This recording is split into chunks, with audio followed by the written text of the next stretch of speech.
Three things make Vice President Jejomar Binay's latest visit to Pampanga unique from his usual sorties: a speech before factory workers, a launch at the home of an overseas Filipino worker, and a visit to two relocation sites. First stop for the United Nationalist Alliance standard bearer is the processed foods factory at Pampanga's Best, where he tells about 700 factory workers about his plans to abolish income tax for those earning 30,000 pesos and below. Bakit ba ho naman hindi pa ho natin alisin? Huwag na natin kolektahin ang income tax. Magagawa at kaya po ng gobyerno yon.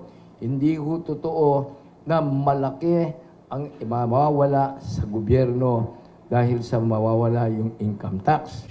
He then eats lunch at the house of Villamor, Austria, whose wife Imelda was an OFW who passed away in a hit-and-run incident near the Macau Tower in 2014. Binay, former presidential advisor on OFW affairs, helped bring back Imelda's remains to the Philippines. Dito po mananalo talaga sa presidente siya. Ang ating Bakit po? malakas po ang dito sa amin. Dito sa inyo sa Pampanga. Ano po yung dating niya? Opo, kahit na ano po yung ano dito, basta Binay pa rin po kami. The Vice President also stops by the Northville Resettlement Area in Santo Tomas and the San Vicente Resettlement Area in Apalit.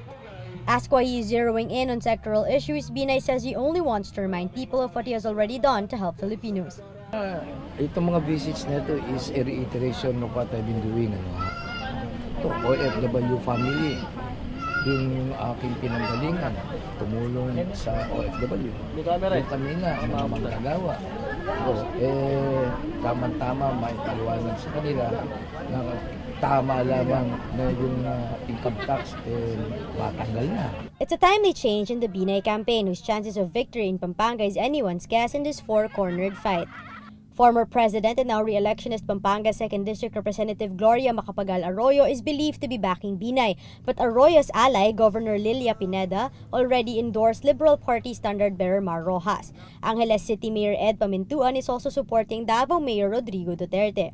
Governor Pineda's daughter, Lubao Mayor Maylene Pineda Cayabyab, is also seen with Binay, but the Vice President clarifies she only joined him for lunch out of courtesy. OFWs, wage workers, calamity victims. In the past years, these are the faces of the Filipino. In the latest Pulse Asia survey, Binay ties with Duterte in second place, trailing behind survey frontrunner Senator Grace Poe.